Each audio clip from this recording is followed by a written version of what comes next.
All right, this is interesting. So, hey, welcome to anyone watching this, potentially being recorded and uploaded later, but this is technically live. I'm Stephen from Delusions of Automotive Grandeur. I'm extremely bored, so I decided to give it a shot with streaming. So I hope anyone out there who is extremely bored too because of this bloody disease that maybe you're watching too, or maybe you'll watch it in the future. So anyway, I'm guessing GTI Ben Kenobi might join. I see 2 viewers, so who knows. But anyway, so hey, so the goal today is to show the garage. This is the garage. This is the beast. This is a very early Prius. I'm going to be, first of all, cleaning my workbench because it's essentially a disaster. And secondly, we're going to be working on this. This 1965 Mustang. You may or may not know that 65 Mustangs, there was a sort of fun version called a GT350. And unlike most cars that you think of as performance cars now, these cars really didn't come with tacks originally. They had sort of clumsy little clocky thingies you could add to the steering column and stuff, but this never really did it for me. But the GT350, the performance model, had this as an option. It actually fits in the center of the dash, which I'll show you later because I would have to drag the cable over there. But this is an oil pressure gauge and a tack, and it goes sort of right in the center. Sort of if you were sitting at the wheel, here's the wheel, imaginary wheel, would be over here on the right. So it's sort of it's essentially the exact same thing as a Corvette C8 heads-up display, but more gaugey. Anyway, so that's that. Well, you know what? We had 2 viewers, and now it's down to 1. And I think that's just me. Wow. I mean, really honestly, you think about all the people that have YouTube channels that like stream to the world, you know, they probably at some point did something just like, you know, they have all these followers and everything, and they probably at some point did something like this where you're streaming and it's just yourself and there's no likes or anything, and you question the reason that you exist. No, actually, I'm doing this for the hell of it. So if anyone was watching this or not, then great.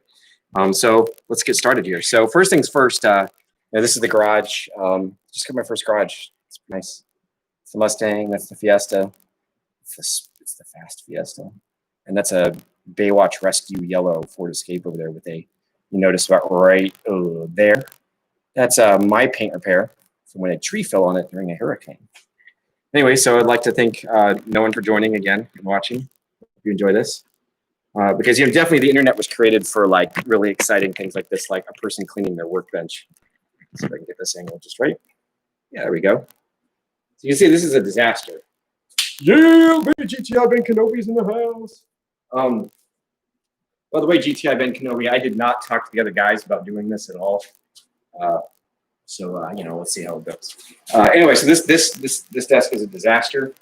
Oh wait, you actually, for our fan, I'd like to share something. If I can find it. Nope, not there. Yes, here. Right here. This fell off of GTI Ben Kenobi's car in my driveway. His Mark 7.5, I believe, GTI. It's just shedding parts as it's going down the road. I'm going to sell this on eBay when he's famous one day, if eBay is still a thing. Anyway, hey, I'd like to say like, comment, or subscribe, Ben. Anyway, so let's get to cleaning. I always swore that if I had a workbench in the garage, eventually that I would, my goal would be to keep it really clean and organized. And you can see that's really working well. Yeah, this is essentially a bomb went off. But to my own credit, this actually looked a lot better than this before I had to make room for my laptop and various webcams to do this high production value thing. So we're going to start off by a beverage. I'm sorry, wait, pinky out. Pinky out. Well, I'm going to text back to GTI Ben Kenobi. Please tell your car to stop shedding parts in my driveway. You should probably also text Charlie and Brett to tell them that I am streaming live on our channel. Let's see what happens. I'm live streaming right now I guarantee it will be boring. There we go. Anyway, yes. So we collaboratively work on. Oh wait, we got demonetized with the beverage. Oh, it's just a diet Pepsi. Wait, demonetized. So basically, I think GTI Ben Kenobi. That is just purely. I actually wait. You know what? That's just if you show the logo, right? Hold on, I have an idea. Hold on. This I've decided that the show needs a guest.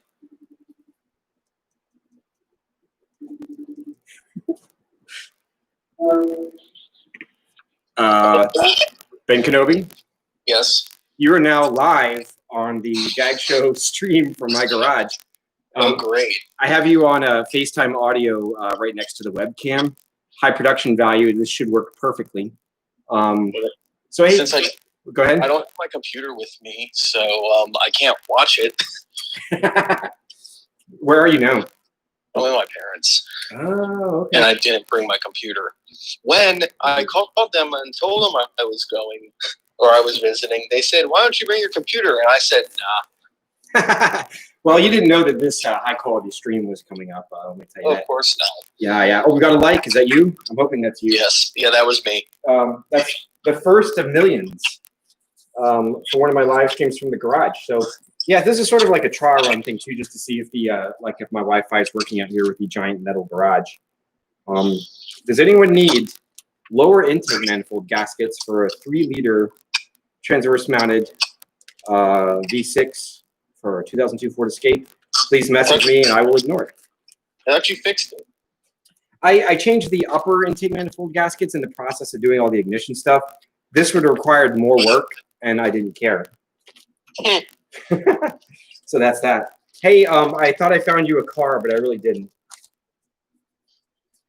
Is it a Lexus GX 460? No, that's a random thing to say. Is that that's the bigger version? That's the Land Cruiser. That's the Land Cruiser Prado we don't get stateside. Oh, okay. No, this is a 1966 Mustang. Oh. It's I don't know if you ever saw it. It's the one that probably not actually because you moved, but when you turn onto my road, there's a sort of a like the Flatiron Building in New York. It's almost really narrow, like triangular lots on the corner. Well, my street sort of does that. And on the corner is this little house, and this guy has a white 66 hardtop. And I was driving my car yesterday. I took it on a 65-mile drive. Not a single problem. The only thing burning was rubber. That was lame. I retract that joke. But anyway, this guy, I decided to stop by and say hello because he's always got his car parked outside. It's Mr. Dwayne.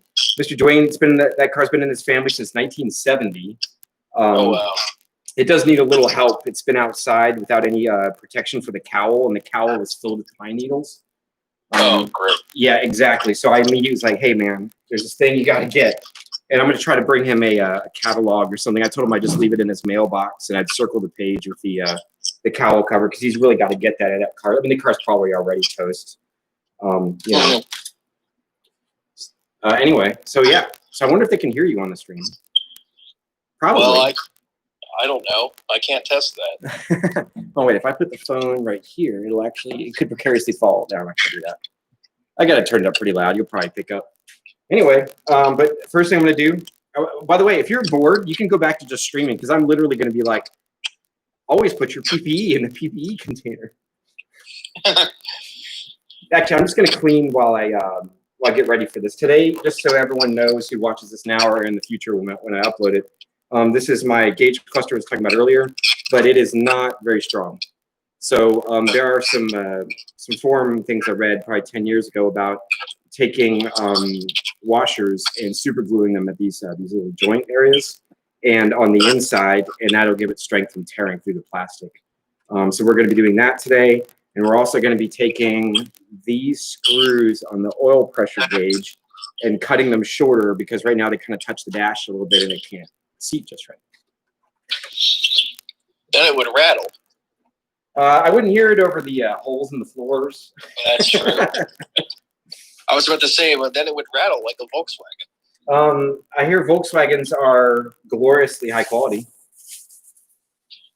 They're like General Motors. They're high in initial quality. Okay, fair enough. So what you doing at your parents' house? Just hanging out? Yeah. Cool. I don't know if I need these. These are the brake pad retaining clips for my Escape. I reused the old ones because the new ones didn't work. Inevitably, if I throw them away, I will immediately need them. Well, that's because that's obviously how it always works. Yes, which and so you have two choices in life, right? Then you have basically you toss it and you then immediately need it and you regret it, or you end up keeping things like this. You end up with a garage just like hoarding, you know, like. Anyway, I'm gonna go with throwaway for now, which I will immediately regret. I'm an idiot. Anyway, so what's up with the GTIs? Any new adventures? Oh, the new one's getting fixed on Tuesday. Wait, what's wrong with the new one? No, the old one. My bad. Oh my God, it's a receipt for my cat going to the vet. Oh God. That was money that could have gone towards getting some floors welded. Apparently, I'm due a map update. Let me put my hand over my address. I'm due a map update on my navigation for my Fiesta. Which I'm sure they'll be like, it's only this much money. Yep. Oh, yours is built-in factory nav? It does. It wasn't something I was necessarily looking for, but I didn't really have a choice because they made like 7 Fiesta STs to sell. So. And they all were. It's basically a fully loaded Fiesta with a bigger engine. Yeah, it's got this one particular one has every option except for the Recaros, which I didn't really want anyway.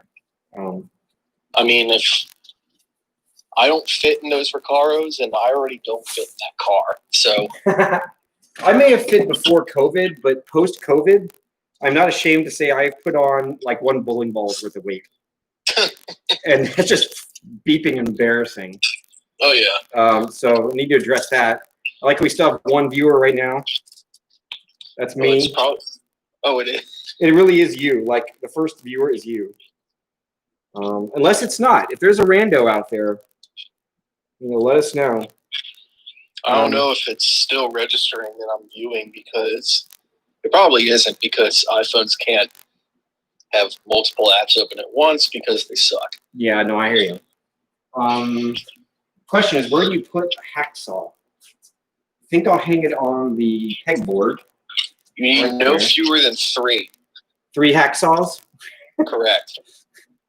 All right, well, this one's going here. It does not fit, but I'm gonna call that fitting.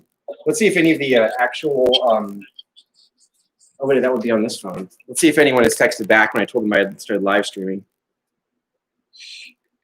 And we have absolutely no response from the fellow members of Dag Show Incorporated. It's not really incorporated. Yeah.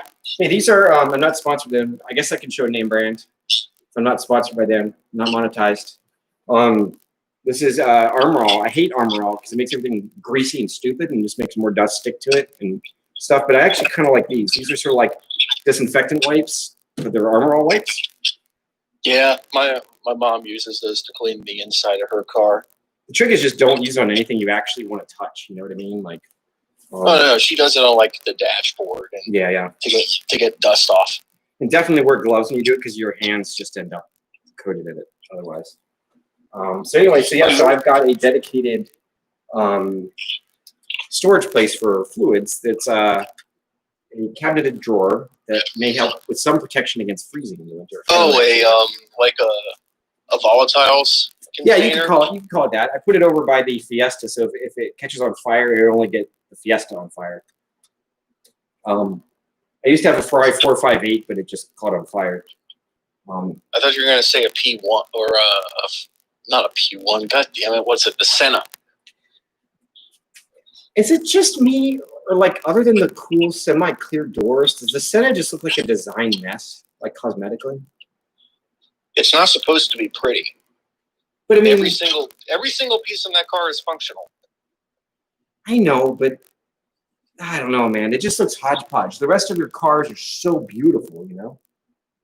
Well, I mean, I don't know. Like, look at the McLaren GT. Mm-hmm. Like the not supercar one. Is that the one that replaced? Wasn't there a 520 at one point that was supposed to be the affordable one that had like an open diff?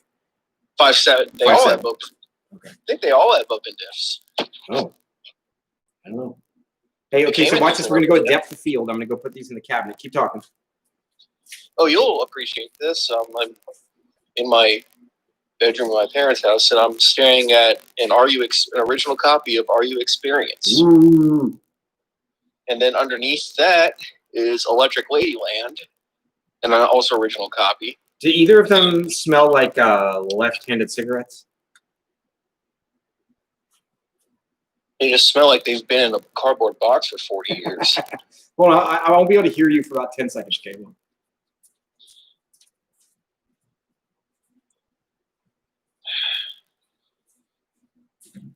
Oh yeah, to any viewers who want to buy a VW, don't. I was dumb enough to buy one at first, and apparently I didn't learn my lesson, so I got another one. Are you trying to describe the glory of owning a Mark? What's your first one, Mark V? Yep. What's the best thing about a Mark V GTI? They're cheap. What is the worst thing about a Mark V GTI? Everything else. You definitely get a lot of car for the money. It's just you. I don't know. It won't move. It won't move. Have you tried a hill? Just pushing it down a hill into a tree, that probably would solve my problems. The problem is you just confessed that on the internet with our thousands and thousands of viewers, which means your insurance company will know what you did. Okay, I'm going to do a depth of field test again. I'm going to go put this in the same cabinet. I mean, the insurance payout on that car is like $3, so. That's enough for some food. Not anymore. Hey, you can actually hear me from over there. Oh yeah, it's echoey, but. Okay, cool. Actually, this is a Fiesta ST. It is faster than this. It's the world's fastest jelly bean. That's right. Reminds me about the story that I know you've heard before, but our thousands of viewers have not. And that's the story. I was at a Charlottesville Cars and Coffee, and I had some sort of standard in his early 60s guy with a Nova. I believe it was a Nova. Two-door Nova. It's a nice car, actually. And he said, man, look at these cars. He didn't realize it was my car, and I was standing by the Fiesta. He said, look at these modern cars, man. They all look like jelly beans. It's ridiculous. And I looked at him and I said, yeah, well, my jelly bean's much faster than your Nova. And then I walked away. And he's like, oh, God, that was the person that owned it. Yeah, and also you'll survive. You'll survive an impact. The car won't, but you'll walk away from it. Yeah, like, I can't really talk, though, because I've got, Well, you recognize. Well, they don't make them like they used to. And I'm glad they don't. Oh, good bad story, actually. I mean, it's a good story, actually. I drove the Mustang. It's probably the most masculine thing ever done with the Mustang. I actually delivered a little stuffed bear to my coworkers for her. She has a new grandkid, and that's nice. It was pretty. It was a fun trip. I had to tie it up in a whole bunch of plastic bags so it wouldn't end up smelling like exhaust. Yeah, that's. I was going to say, how do you keep the smell off of it? Hopefully, you got there without smelling like exhaust. But when I got there, I was talking to her husband, and he had a '65 Mustang. He had a '65 Falcon, 66 Fairlane, and apparently, I believe it was the Falcon. Let's just say that he had an encounter with a tree. Ooh. That involved. Let me rotate the camera a little bit. And he's still here? Still here. This is a long time ago. This is when he was like 18, 19. But you have these little quarter windows here. Like the smoker windows? Yeah.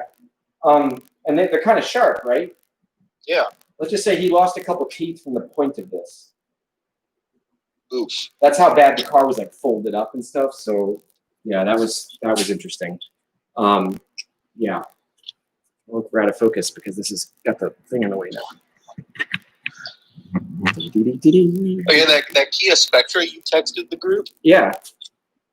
I mean, if I was in the market for a beater car, Come on, it's got stars on it. You keep focusing. Oh yeah, no, that's funny. That's the funny part. But I'm saying, like, I mean, I live 3 miles from work now. Yeah. And the thing, I mean, I haven't been to work in 5 months. My commute is 0, and before that, I actually took the bus because parking sucks. Wait, so you've actually been like home this whole time? Since March 23rd or 22nd. Yeah. Whatever that Monday was. They're starting to, they're going to make me start to come in on Monday, unfortunately, at the place where I work. And I'm not super pleased about it, but I guess it is what it is.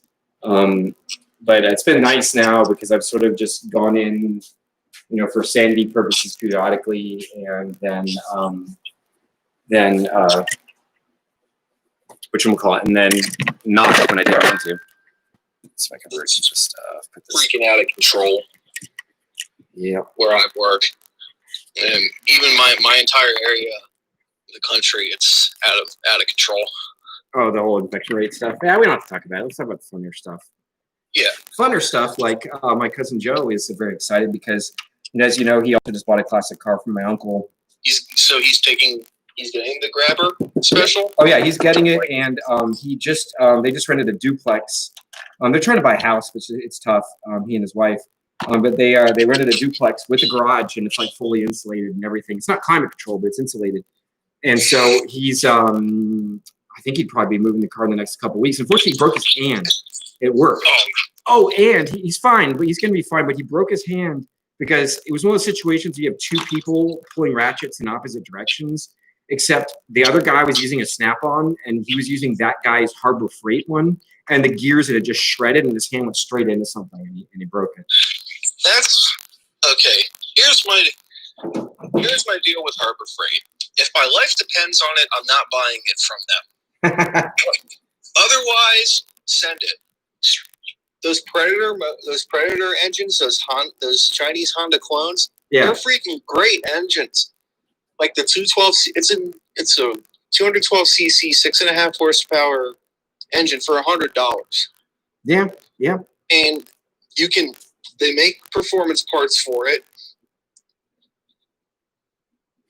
Like they're freaking great. And like my dad's looking at generator, like, because we just had the hurricane come through this side of the country, and yeah, my parents have had a Honda generator for 21 years. Is it VTEC? Oh yeah, but no, it literally hasn't failed them once because it's a Honda engine. Yeah, but the problem is, being a 20-year-old generator, it was way too expensive back then for them to buy one to power the entire house. Yeah. Like, we can run the refrigerator or the AC on one floor. Yeah. And that's it. Like, if you start, you try turning on a light and you hear it outside start to surge and sputter. Well, I don't know. He has this trick 220 outlet in the garage that you can provide power to the house through it. Okay. So I guess when you're an electrical engineer, you can do that. Well, okay. Well, let's tie this back to cars, though, dude. Because did you see the newest sort of patch for Teslas, where if your power goes out, you can power your house with it if it's wired for it? I thought that was kind of cool. I did not see that. It's basically, you can use your Tesla as a power wall. Okay. By the way, I used calipers for the first time the other day because fancy. Oh, like vernier calipers? These are my grandfather's old school ones, just like this. See? Oh, you can't see. I can't see. You know, like a compass when you're doing drafting? It looks like that, but it's a caliper. And, okay. And it's kind of cool because his tools are the best. This one is it's the LS Starrett Company. And ATHOL, Massachusetts, USA. Basically, y'all, my grandfather was a mechanic for 50, 60, 70 years. And these are inherited some of his tools when he passed away. And so all of my stuff like this isn't like random stuff. It's all like made in America, badass stuff. But like all those old Craftsman tools. Yeah, you've seen the toolbox. Yeah, it was in there basically. And I was using it when I was testing the outer diameter of the gauges for the Shelby gauge pack, because the actual gauge cluster, like the plastic thing, is a very expensive piece of plastic. I think back when I bought it was $90. It's probably more now. It's not terribly well made, and also, you just don't want to make the hole too big. It's like you can't put material back on very easily. Anyway, so we're getting closer to being done here. A little tip when you're doing these gauge holes, I might as well explain how I did it, is you basically figure out the outer diameter you need, and you come in maybe an eighth, and you drill very, very, very tiny holes, like 16th-inch holes around the perimeter. And that'll allow you from the outside then, because when you're on the inside, it's kind of precarious to get a drill in there with it spinning and stuff. You'll be able to see on the outside the general circle you want to do. And then you add more circles in between those drilling from the outside, and then you slowly increase the diameter until the holes are almost touching each other. And then I just took like a hacksaw blade and very gently went between them and cut out the centerpiece, which was here, but I think I threw it away. I did. Then it was just a matter of taking one of these to finish the job. This is I'll try to hold this so you can see, it's a half-round metal file. And you just very carefully go around the edge and deburr it and slowly widen the hole, the actual diameter you need. And using these calipers, I was able to do like a common sense thing to make sure I didn't go too far. Because then I would cry like a GTI owner with a broken flywheel cries. Do you know anyone like that, Ben?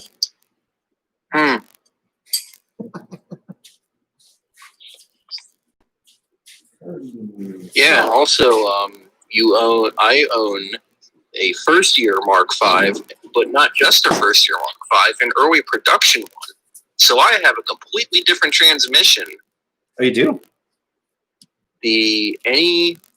Any car built before May or June of 2006 has a different. I have the dual clutch model.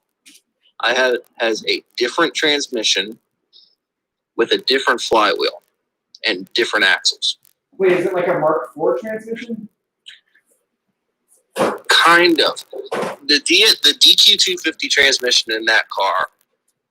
It's the same. The DQ250 Charlie's car has the same transmission, except well, it's the DQ250, but mine's a very early revision. Okay. And this early revision was first debuted in the Mark I Audi TT, which is based off of the Mark IV VW platform. That's the one that Top Gear always called a hairdresser's car? I thought that was a Miata. I thought it was the Audi TT as well. Well, I mean, they both kind of look like that. But yes, that the first gen Audi TT, the one with the high-speed stability issues, where they added a duckbill spoiler to fix that. I don't think I was aware that they had that problem. Like the first two model years, there was a recall. Yeah. I believe it's something silly, but it's from the V6 or the VR6 version of the TT. Okay. So mine does not have launch control. It has a lower torque capacity, and it has a different flywheel. And that flywheel is made out of paper mache. If you consider pig iron to be paper mache, yes. Well, I mean, my understanding is that yours has grenaded itself, right? So what happens, okay, the purpose of a dual mass flywheel is to dampen vibrations. Okay. It does this with a bunch of springs on the inside. Dual mass, are there two like weights attached to it, like instead of one or something? Is it like a balancing thing? I'll show you the broken one time. Okay, sure. But keep explaining it though. That's interesting. So, I mean, my understanding is that particularly on the old ones, what happens is the springs rust out and break. Okay. So the two parts of the flywheel starts rattling. Yeah. And in severe cases and catastrophic failure, one of those springs could be yeeted out of the flywheel and punch a hole in the transmission casing, which is not good. That doesn't sound like a good thing. No. Hey, you know that don't elaborate on this because we're live, but you know how I was thinking about that thing that involved New York? Oh, yeah. I was looking at some stuff where people would put cars and stuff and potentially habitate if that happened. And I found a place that has a like 60-foot by 35-foot garage with heated floors. Because New York. Well, yeah. All right. So we're getting closer, party people. Got a semi-functionally clean thing now. Ooh. And I think I might rearrange the GTI Ben Kenobi. That, by the way, that's you can't see this, but I have the iPhone on top of a toilet paper roll with you on speakerphone. Oh, a luxury item. Yes. Oh, well, I mean, yes, it's definitely a luxury item. No, but I have the speaker of the iPhone facing right at the camera, the webcam with the mic in it. So that's how everyone can hear you right now. So it's very, very, very professional. Did I send you the pictures of my paint modification of the Mustang? You can kind of see it there. Yeah. I saw it on on the previous live stream. Oh, yeah. I'm very tempted, but what always happens, GTI Ben Kenobi, is that I will be somewhere and I'll walk away from the Mustang. I'll be doing something. And the debate to people out there is, I have some shitty burgundy paint under this primer that someone put on in 1988 and I can get to it pretty easily. I just kind of leave it as sort of a semi-satiny, old, crappy red paint job, or I could leave it like this. So what happens is whenever to me, I'll be someplace where I'm away from the Mustang, physically away from it, like a parking lot or something. I'll go in a store. I come back out and I see it out in the lot, and it looks like a Mad Max car or something, and I want to leave it alone. I would personally leave it alone. Yeah. I'd repair everything. I mean, the floors. Yeah. Right? Instead of spending money on paint, I mean, maybe put some sort of clear over it. I don't know. That just adds more work later to get it off of there. I think half of that's a good point, but I mean, I think half of it too is just boredom. It's like I've had this car essentially, the way it is since the way I got it. So, or since when I got it, it's just always been brown. The story for anyone watching is that this car was originally ivy green metallic, which is, you could call it the bullet color. It's actually an earlier variation. And then it was painted vintage burgundy, which is a period color. It's a burgundy metallic, which is also available in this car originally. And then I just discovered in this little sanding adventure I did on the C column, that a C pillar, that it was painted red again. So it was painted vintage burgundy twice. So that's 3 layers of paint on it. They were crazy thin though, super thin. So the idea is maybe out of boredom, take it to shitty burgundy. Yeah, no, I want to do all kinds of stuff to my cars, but yeah, I don't own a house yet, and I also don't own a actual reliable truck yet. Well, really, I think the problem with your Volkswagens is you're just missing your battery terminal cover on the Mark 7. Mark 7 has been perfect. It needs stripes though, racing stripes. It needs Club Sport stripes on the doors, like Charlie's. Like Charlie's. Yeah, you could probably bribe him into making some. Yeah, but I have a 4-door. Club Sports aren't supposed to come in 4 doors. Okay. It's damn near impossible to find a 2-door. That is a sad state of affairs. Although I will say, having a 4-door just to like throw stuff in the back seat is so damn convenient. Yeah, I mean, I can't. Look, if I could get the 3-door Fiesta, I'd be over the fucking moon. But you can't. Can't even get the 4-door now. But now that if I'm stuck with it, it's better than nothing. You can get the Echo Sport now. Woohoo! I'm thrilled. I'm so glad Ford didn't mess up the Bronco. Oh, they did what? That they didn't yes, there's the Bronco Sport based on the Escape, but no, the Bronco, they brought it back as a truck-based SUV. Yeah. Is there anything you don't like about it? I really can't think of anything I don't like about it. Not really. I mean, reliability isn't unproven. Yeah, well, it's not unproven. Well, I think it is proven because it's just the Ranger underneath. Yeah, worldwide, yes, but the Ranger worldwide uses like small 4-cylinder diesel engines. We don't get those here. We're getting the 2.3, which I'm not the biggest fan of. I mean, I'm sure it's an okay engine. It's just when I drove it in a Mustang EcoBoost, it was very unrefined and old 4-cylinder-y. Mm-hmm. In other words, awesome. Yeah. It wasn't the sound; it was the vibrations that really. Yeah. I was shocked. Like, this is a modern car, and it transmits this many vibrations through it. And maybe it was just that particular one. Maybe I don't know. But then the 2.7 V6, you can't get the manual in. What year was the EcoBoost that you drove? Because I think they updated it at some point. It was a 15. It was the first model year. Yeah, they've updated it since then. I think they gave it a bit more power. Yeah.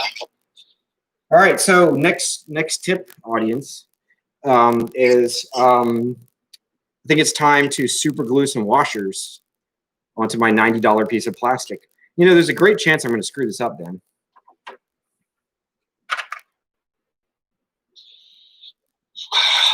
Basically, I'm going to be on the internet and glue my finger to something. That's what's going to happen.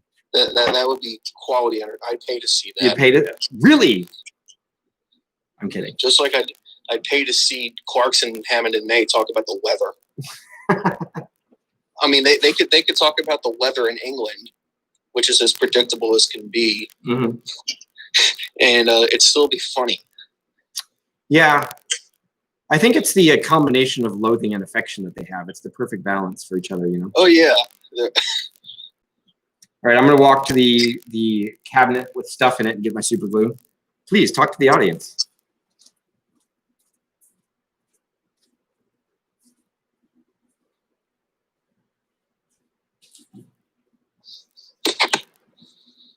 Yeah. Oh, was I supposed to say something? You're supposed to be entertaining everyone. I wish. Side of the room, you have to entertain people, but now I'm back. You know, the crazy stuff is that I bought this super glue for this exact purpose, and I think it was like 10 years ago. It's still in the box. That's not super glue anymore. Well, it's never been opened. I don't know what type of super glue it is, but I'm sure it has some sort of shelf life. Well, we're about to find out. By the way, it's made in Brazil. I didn't see that coming. It's made by that. Well, now that's Argentina. Where did all the Nazis run to? Was it Argentina? It was Brazil. I thought it was Argentina. Maybe. I know it was South America. Well, this super glue was made by the Heinkel Corporation. Didn't they make like airplanes, like the HE-111 and stuff? Anyway, okay. Well, I'm not a military aviation buff. Well, geopolitics from 80 years ago aside, let's see if this works.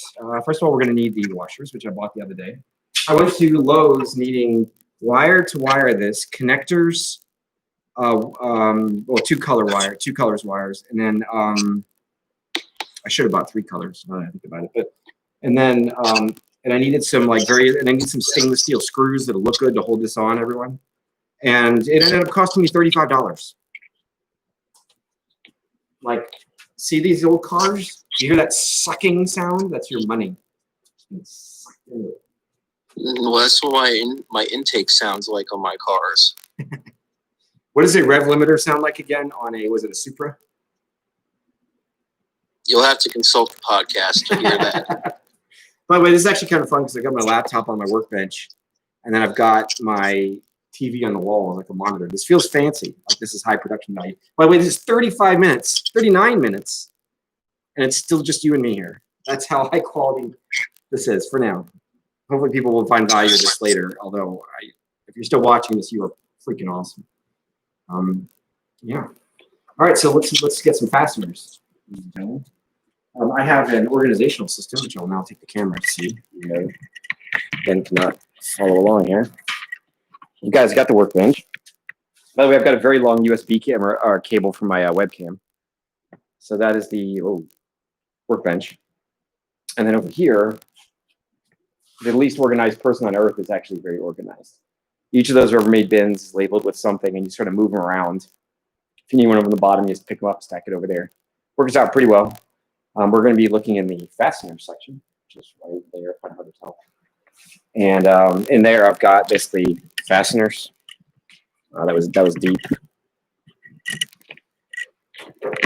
This is really this is what internet content is, Ben. It's just like nothing really happening. It's like someone, like if I was crazy and talking to myself and doing the same thing. I don't know, actually, if I was just talking to myself in my garage, I would be considered crazy. But if I do it to an audience on YouTube, I'm considered just part of current culture. You're an influencer. Yes. Ford, please send me a GT350R without the stupid spoiler on the back. Thank you. Influencers get free stuff, right? Yeah, fine. You told me I had to go buy a sports car right now and drop everything. The used GT350 would probably be one of the top picks. Ditto. It's a Ferrari engine for 50 grand.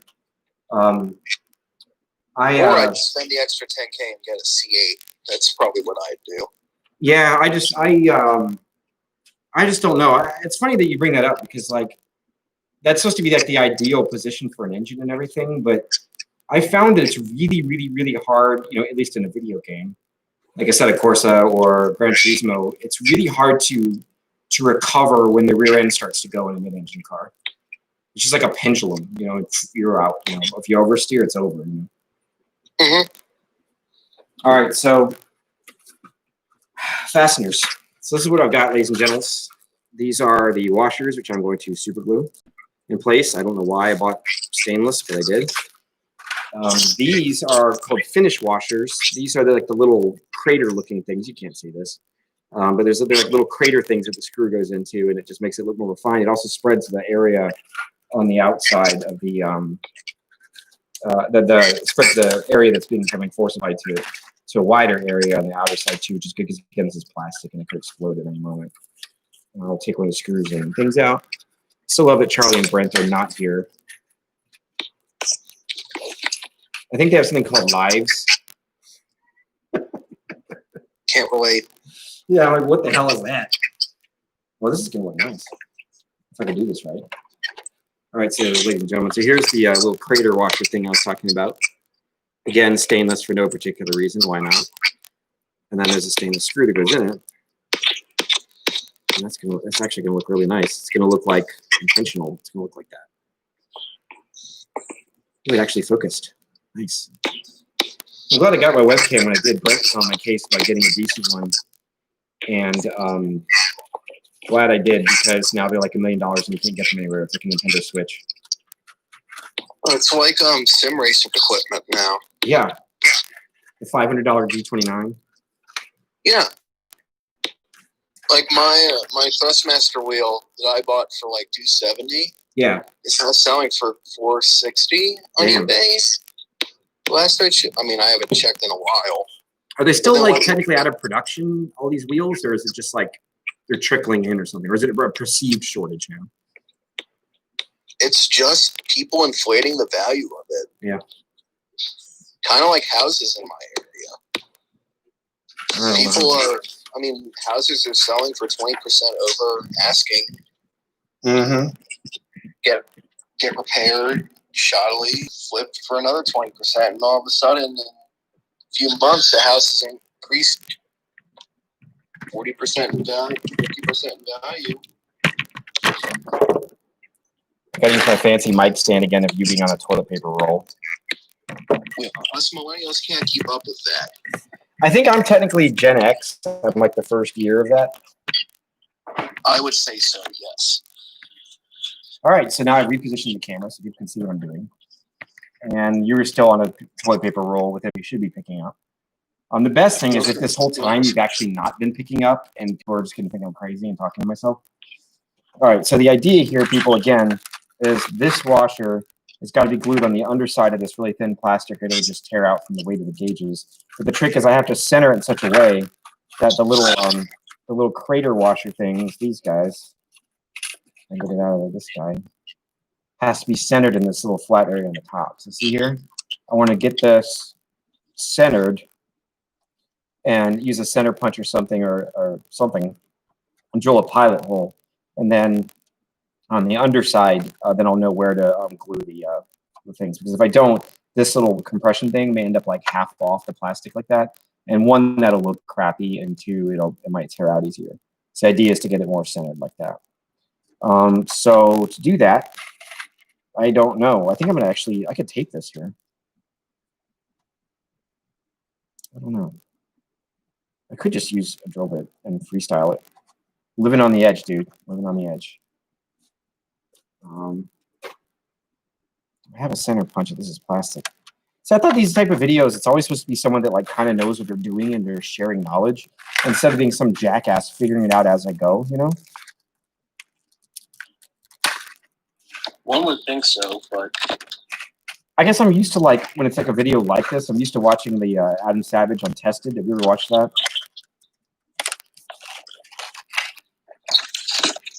Anyway, but Adam Savage is the guy from Mythbusters, and he basically has a channel where, you know, he's like an old school, like,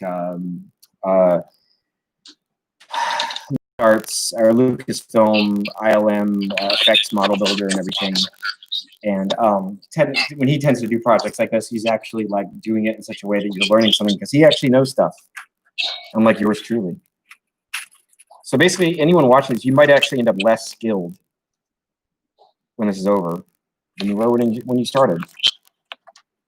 How the hell do I do this?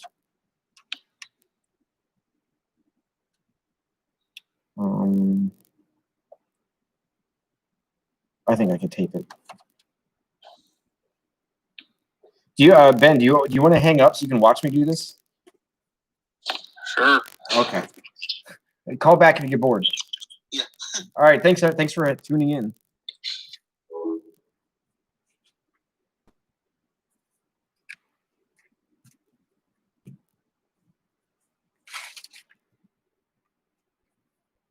All right. So Ben is no longer here. He's only with us in spirit now, unless he's become a viewer again. Oh, he's back. We've got 2 viewers. All right. So the idea here is to get these bloody things to stay still on here as I'm trying to drill it onto there. So in order to do that, it's going to take a little bit. Okay, sorry, I can't sing. I'll get sued by everyone on earth. I'm gonna do a little bit of tape. Basically, I just don't want this thing to shift from where I want it to be when I go to drill it. Especially considering I haven't even set up my drill yet. All right, so we want to get this kind of centered in this little platform area. Problem, of course, is if I tape it where it is most secure, then I can't see what I'm doing. This isn't going to work at all.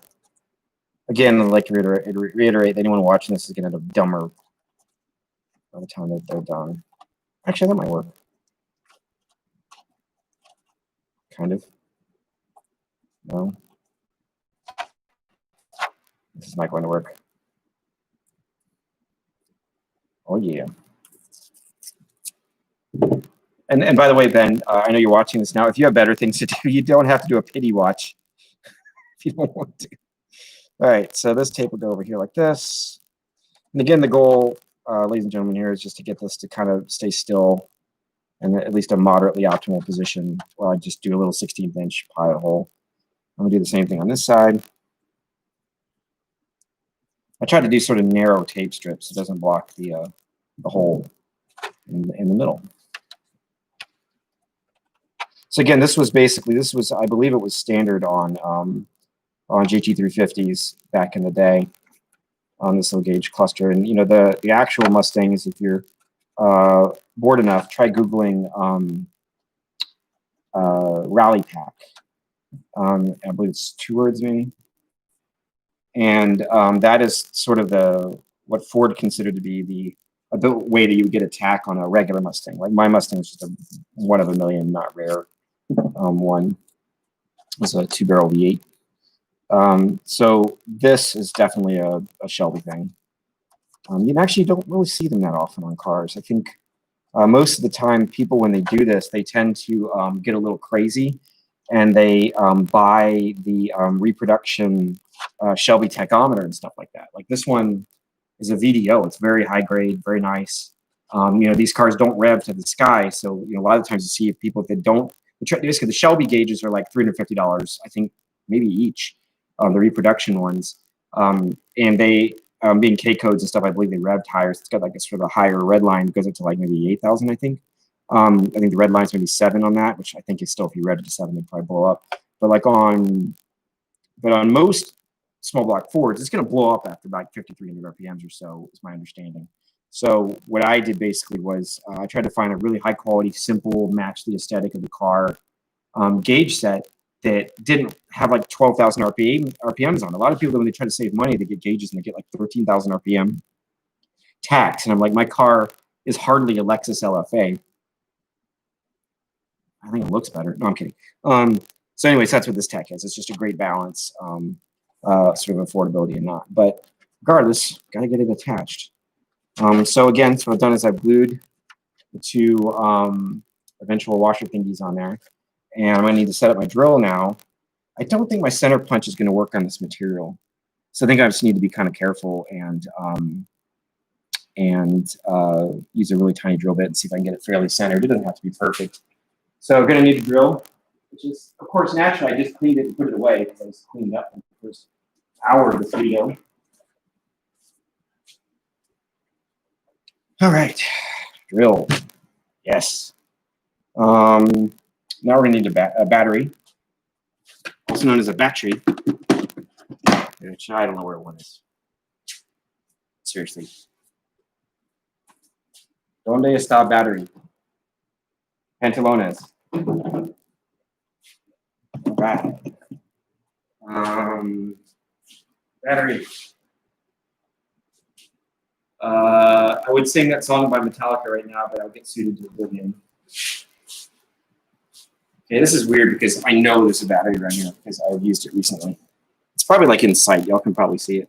By the way, Ben, this is the high quality microphone stand I was using earlier for you. Let's see. Ah, nope. Seriously, I have lost my battery and my mind. My mind was gone a long time ago. Please enjoy this view of a small block Ford V8 while I look for a battery. ¿Dónde está battery, baby? ¿Dónde está? Ooh. Again, Ben, if I was doing this without an audience, people would call me crazy. So in other words, you can't leave. Oh, you stole my battery? You jerk. Look at that engine, man. Ooh.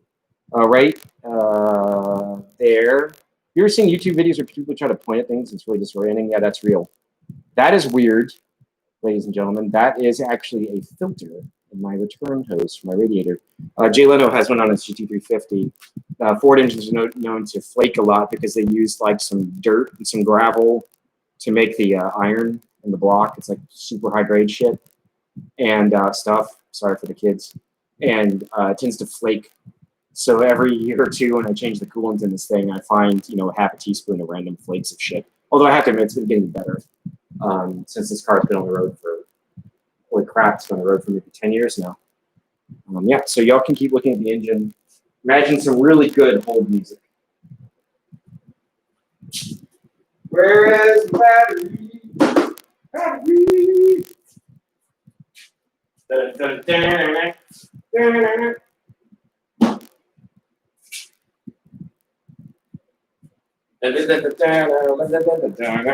mean, technically, I think I can do whatever I want in terms of music because I have it monetized. Oh, shit. Oh, I know what it is.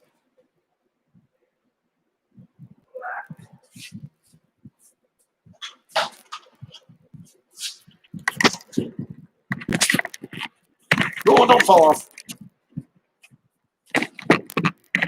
Oh, it's diagonal. Okay, we're going to leave it diagonal for now. So yeah, so I found my battery. It's on this lovely item, a air compressor. You can also power it with a drill battery. And I brought this with me on my 65-mile Mustang adventure yesterday, thinking, hey, one of my tires may explode because I just realized that my tires are older than my nephew. Which is saying a lot. All right. So we are back. I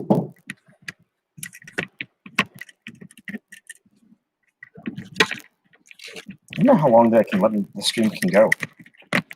I know when Mr. Broadbent, the distinguished Mr. Broadbent, does these things, they go for like, he switches them out every few hours to a new stream. Good Lord, this is like going to be a really long, boring stream for someone to watch. Thank you, Ben, for being bold enough to do this or watch this. All right, so batteries on here. All right, now we need a bit. I'm going to go with, okay, I literally just stabbed myself. That was cool. I wish I got that on camera. So this is the bit. It is very small. It's a 16th of an inch. Yes. So hopefully I can't screw this up too badly. The goal is to really like not pay attention and just rock and roll on it, just full throttle. It's the best way to do this. Here we go, ladies and gentlemen.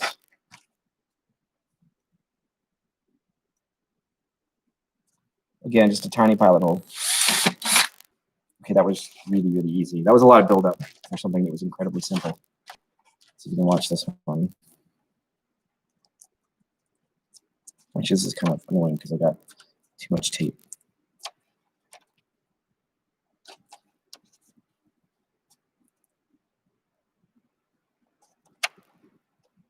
Hey, Ben, should I keep my finger right there? Yeah, I should definitely keep my finger there.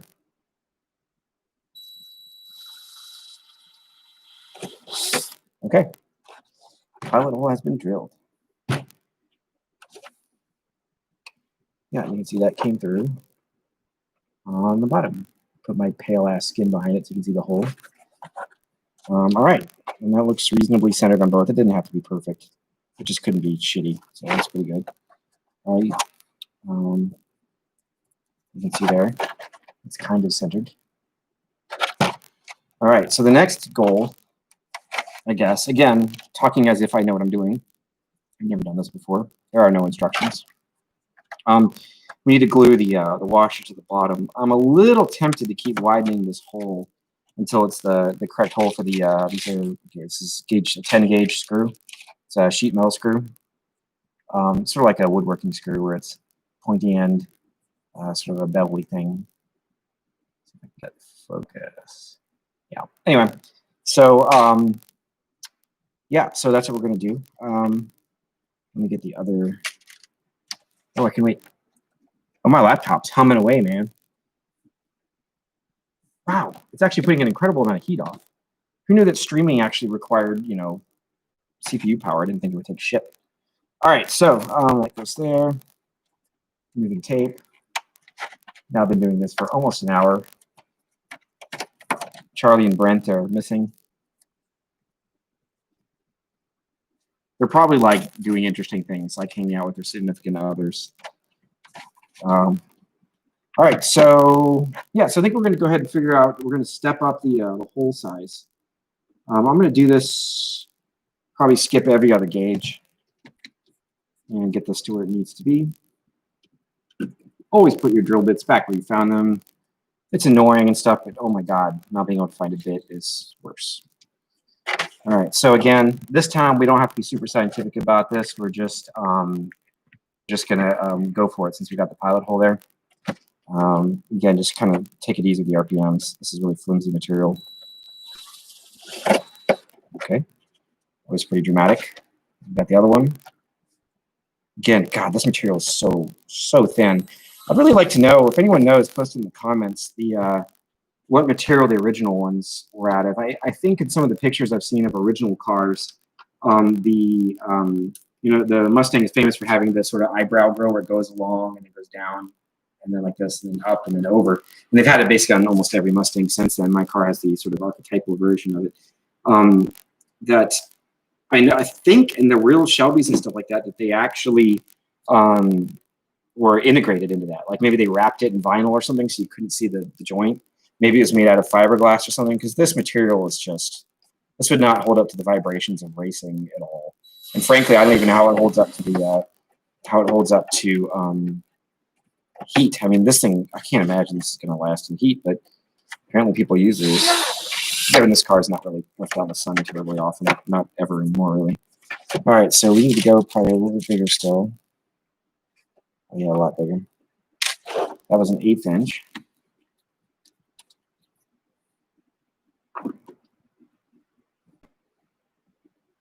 Ben, is this the most exciting thing on YouTube?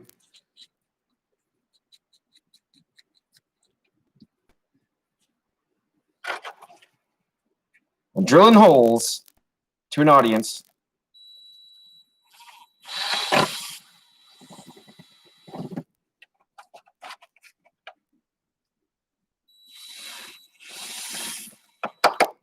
Okay.